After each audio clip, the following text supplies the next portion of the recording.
Surgery के बाद जब आप घर जाते हैं तो आपको एक गाइडलाइन मिलती है कि आपको किन किन चीज़ों का ध्यान रखना है।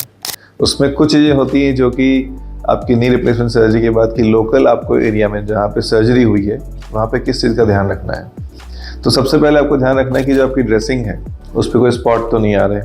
स्पॉट आए हैं तो आप रिपोर्ट करिए अपने डॉक्टर को कि इसमें ब्लीडिंग हो रही है या इसमें कुछ डिस्चार्ज आ रहा है जो कि बढ़ता जा रहा है या कांस्टेंट है।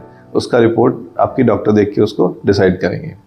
दूसरा है कि वहाँ पे अनड्यू स्वेलिंग, मतलब स्वेलिंग एकदम से आ गई है, बढ़ गई बहुत ज़्यादा, उसका ध्यान रखना है। तीसरा है कि वहाँ पे कोई रेडनेस डेवलप हो रही है, वहाँ पे बहुत ज़्यादा वार्म हो रहा है, गर्म हो रहा है, तो आपको अपने डॉक्टर को दिखाना पड़ेगा।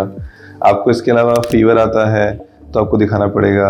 आपको लगता है कि नीचे पैर में सूजन बहुत ज़्यादा आ रही है, पैरों में जो है दोनों पैर सूजने की वजह से आपका मूवमेंट रेस्ट्रिक्ट हो रहा है, तो इन सब चीज़ों के लिए आपको डॉक्टर को दिखाना चाहिए क्योंकि ये अर्ली साइंस हो सकते हैं किसी मेजर कॉम्प्लिकेशन के। सो अगर हम किसी भी चीज़ को जल्दी पकड़ लेते हैं तो उसको हम मेडिकेशन से या कुछ मॉडिफिकेशन करके उसको ठीक कर सकते हैं। एक बार चीज़ एडवांस हो जाती है तो प्रॉब्लम बढ़ जाती है।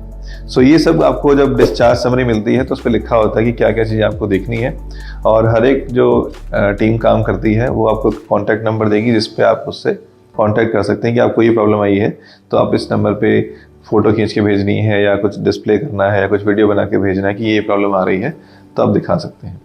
अगर फीवर परसिस्ट करता है लॉन्ग टर्म के लिए तो आपको उसके लिए इन्वेस्टिगेट करना पड़ेगा कि ये क्यों हो रहा है। सर्जिकल साइट इन्फेक्शन भी हो सकता है, और बहुत सारे पेशेंट क्योंकि एल्डरली होते हैं तो यूरिन में इन्फेक्शन हो सकता है। जिनको प्रोस्टेट होता है उनको उसकी वजह से यूरिन में इन्फेक्शन हो सकता है, या फिर कोई ईयर इन्फेक्शन है, कोई चेस्ट इन्फेक्शन है। कई बार सिर्फ वायरल इन्फेक्शन होता है, जैसे कि सीजन के साथ वायरल फैलता है तो पोस्ट ऑप में इम्यूनिटी कम होती है तो वायरल इन्फेक्शन आपको कैच कर लेता है। सो आपके डॉक्टर आपको देखेंगे नी ठीक चल रहा है और कोई सिम्टम्स नहीं है तो ब्लड टेस्ट से मॉनिटर करेंगे कि आपका प्रोग्रेशन किस तरफ हो रहा है। सो ऐसे कुछ भी सिम्टम को नज़र आते हैं तो अपने डॉक्टर को जरूर रिपोर्ट करिए।